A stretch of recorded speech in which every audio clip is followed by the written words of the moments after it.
सामान्य व्यक्ति हैं, छोटे छोटे व्यवसाय करने को लेकर के आपको प्रधानमंत्री जी की ओर से स्वनिधि योजना के माध्यम से लाभ भी दिया गया है। मेरा आज सौभाग्य है कि ऐसे जो मैंने एक संकल्प किया है अंत्योदय का, कि अंतिम व्यक्ति का उदय होना चाहिए हमारी सारी सरकारी योजनाओं के माध्यम से, उन लोगों से मैं बात कर रहा हूं। आपको एक ऑफर दी गई कि 10,000 रुपया आप लोन ले सकते हैं और वो स्वनिधि के माध्यम से आपको इस लोन की ऑफर दी गई। हमारे यहाँ जिन लोगों ने रजिस्टर किया है ऐसे 55,000 लोग हैं जिन्होंने रजिस्टर किया है, उसमें से लगभग 36,000 लोगों को और ये ऋण मिल चुका है।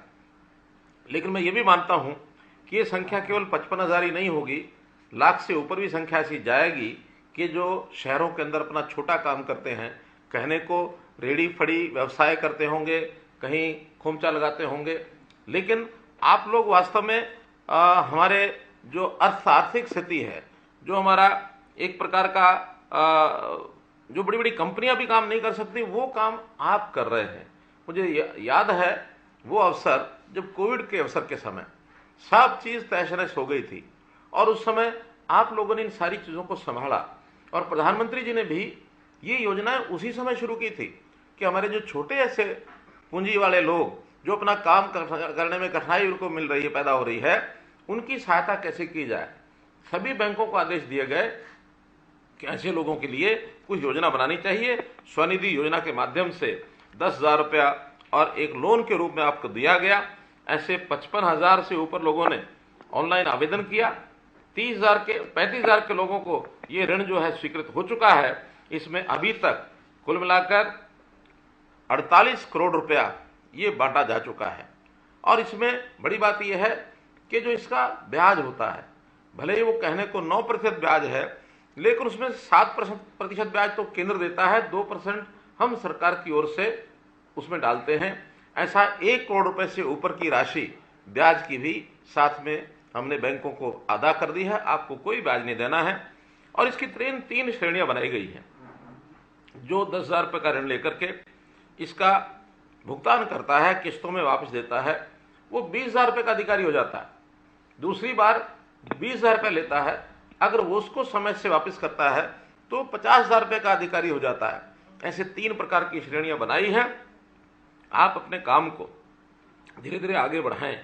और मैं तो ये कहना चाहूंगा कि जो छोटा छोटा काम करने वाले जब अपने इस तरीके से काम को बढ़ाने लगते हैं, उनका मानस अच्छा होता है, काम को आगे बढ़ाते हुए जिससे पैसा लिया उसको पैसा देते हैं, अपना बचा हुआ पैसा वो अपने घर में काम करते हैं, धीरे धीरे अवसर मिलते मिलते वो उद्योगपति बन जाता है, बड़ा काम करने लग जाता है।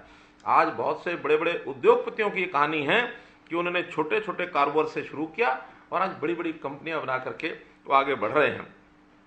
कोविड-19 महामारी के समय प्रधानमंत्री जी ने आत्मनिर्भर भारत की बात कही थी।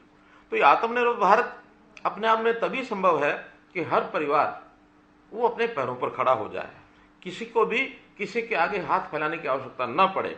तो इस नाते से ये जो काम है ये बहुत महत्वपूर्ण, आपको एक प्रकार से सहायता ये मिल रही है। आपको शुभकामनाएं हैं।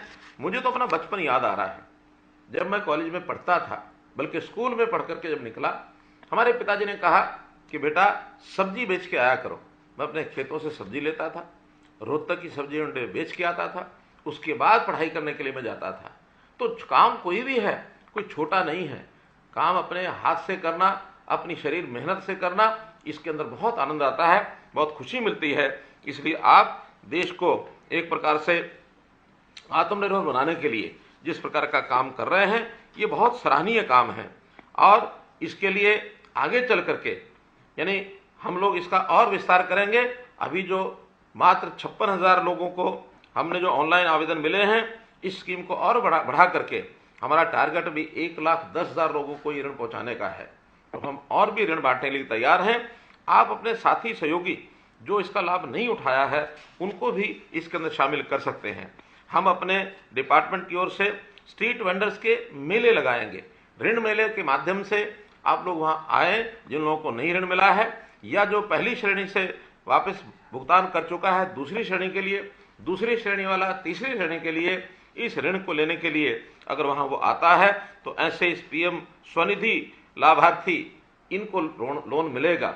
और आपको वहां पर अच्छी कहानियां, जो ऐसे सफल एक प्रकार से जो व्यवसाय करने वाले छोटे छोटे व्यवसाय से आगे बढ़े हैं, ऐसी उनकी सफलता की कहानियां वो भी आपके आगे बताई जाएंगी, ताकि आपको प्रेरणा मिले और आप अपना ऋण चुका करके इस चीज को आगे बढ़ा सकें। ऐसे ये गरीब कल्याण की योजनाएं ये हम आगे चला रहे हैं। हमने एक और कार्यक्रम भी शुरू किया है, आपको मालूम होगा, परिवार पहचान पत्र। और ये परिवार पहचान पत्र पूरे हरियाणा के अंदर सब परिवारों का डाटा ये हम इकट्ठा कर रहे हैं। हरियाणा में 72 लाख परिवार हैं, 2,87,00,000 की हमारी जनता है। हमने आय के हिसाब से इनको बांटा है। पहला जो एक वर्ग जिसको हम गरीब वर्ग कह सकते हैं, उसकी 1 लाख रुपया साल की आमदन के परिवारों को हमने पहचाना। 7.5 लाख ऐसे परिवार हैं। जब हमने 1,80,000 किया तो ये 29 लाख परिवार हैं। ऐसे संख्या बढ़ते बढ़ते आगे व्यवसायी जो अच्छे व्यवसाय करने वाले उनकी संख्या कम होती है, लेकिन ये बीपीएल की संख्या ये बहुत बड़ी संख्या है। आधी आबादी हमारी 1,80,000 से नीचे है। इसी में से एक योजना शुरू की, वो थी मुख्यमंत्री अंत्योदय परिवार उत्थान योजना।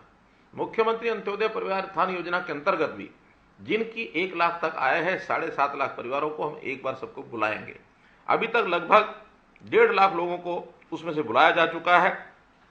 और उसमें भी ऐसे परिवारों को बैंकों से लोन मिले, क्या वो व्यवसाय कर सकते हैं अपनी पढ़ाई के हिसाब से, अपने हुनर के हिसाब से, अपने जो भी कोई उनको लाभ, किसी बात का पैतृक उनका जो अनुभव है उसके कारण से लाभ मिलता होगा, जो उनकी क्षमता है उनको उसी प्रकार का लोन, कोई दुकान के लिए, कोई पशु बांधने के लिए, दूध के बेचने के लिए, कोई छोटा उद्योग लगाने के लिए, ये सब काम किए जा रहे हैं। तो ऐसा हमारे बैंकों ने अभी तक इसमें 37,000 परिवारों को ऋण दे दिया है। और ऐसे लगभग 42,000 परिवार ऐसे हैं जिनकी सिलेक्शन हो गई है, उनको आगे चल करके ये लोन मिलने वाला है। अगले साल का हमारा टारगेट, इसमें 2 लाख परिवारों को हम 1 लाख से और 1,80,000 तक वो कैसे पहुंचे, बीपीएल की श्रेणी से कैसे वो ऊपर उठ जाए, ये हमारा इसके अंदर एक टारगेट है। और इस टारगेट को हम पूरा करने का संकल्प करते हैं। कम से कम ऐसे परिवार जब आगे बढ़ेंगे, आय बढ़ेगी, तो अपने परिवार का पालन पोषण अपने परिवार का पालन पोषण वो अच्छे से कर सकते हैं। अपने बच्चों की शिक्षा है, उनको किसी प्रकार की उनकी आगे की जो आवश्यकताएं हैं, उनको परिवार के अंदर मानो कोई बीमार हुआ तो उसको इलाज के लिए आवश्यकता पड़ सकती है, या बच्चों को कहीं व्यवसाय कराने के लिए उनकी ट्रेनिंग करानी पड़ सकती है, कोई इन्वेस्टमेंट करना हो वो कर सकते हैं। तो अपने परिवार को संभालते हुए वो सब आगे बढ़ेंगे। उसी श्रेणी में आप भी निश्चित रूप से आते होंगे, क्योंकि जब आपने लोन 10,000 का लिया है, आप छोटा व्यवसाय करते हैं, तो निश्चित रूप से आय आपकी कम होगी।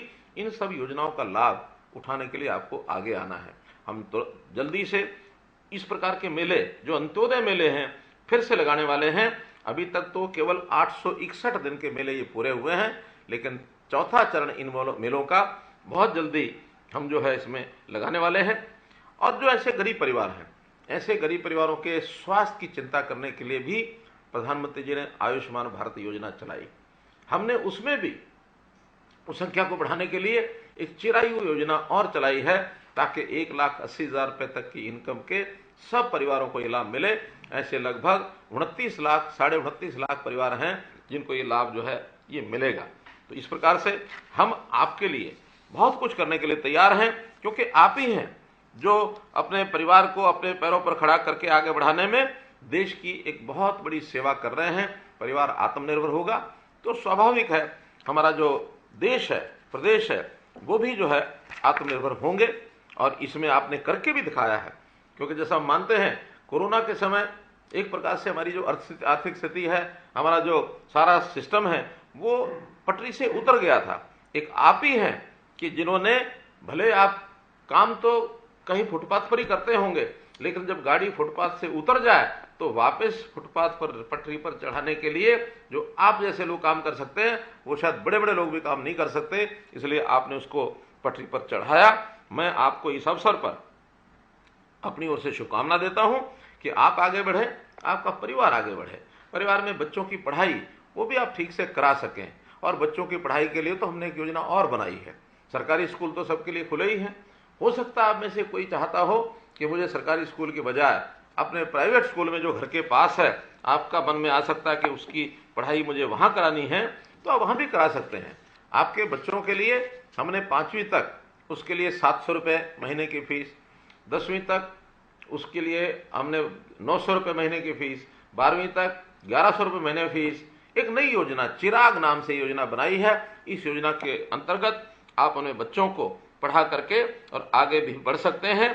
तो मेरा तो आपसे निवेदन है कि आप अपनी चिंता करेंगे, परिवार की चिंता करेंगे, प्रदेश की चिंता आप कर रहे हैं, देश की चिंता आप कर रहे हैं। आपकी आवश्यकताओं के लिए हम हमेशा तैयार हैं।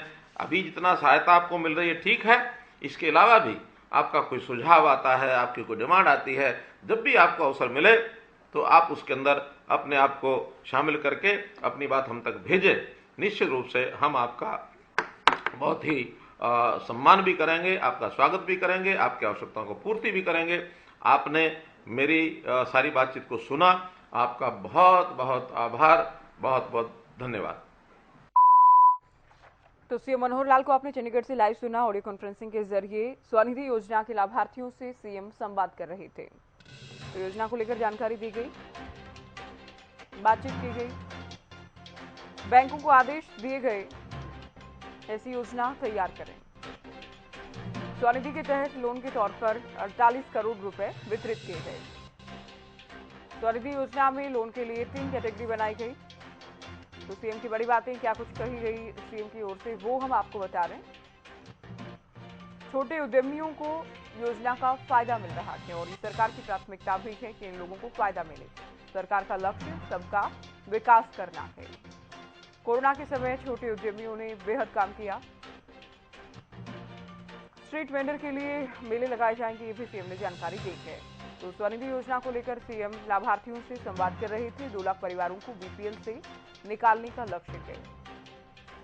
तो गरीबी रेखा से ऊपर उठाने का, आर्थिक तौर पर सक्षम बनाने का, मजबूत बनाने का इन परिवारों को सरकार का लक्ष्य है।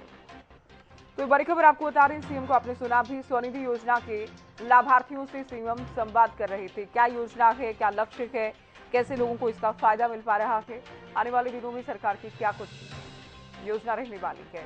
तो छोटे उद्योगपतियों को लेकर सीएम बात कर रहे थे। इनको फायदा पहुंचाना सरकार की प्राथमिकता है। कोरोना काल में काफी चुनौतियां इन लोगों के सामने थी। सभी का विकास हो, इस बात को सरकार सुनिश्चित कर रही है। तो ये बड़ी खबर चंडीगढ़ से स्वनिधि योजना के लाभार्थियों से सीएम ने ऑडियो कॉन्फ्रेंसिंग के जरिए संवाद किया है।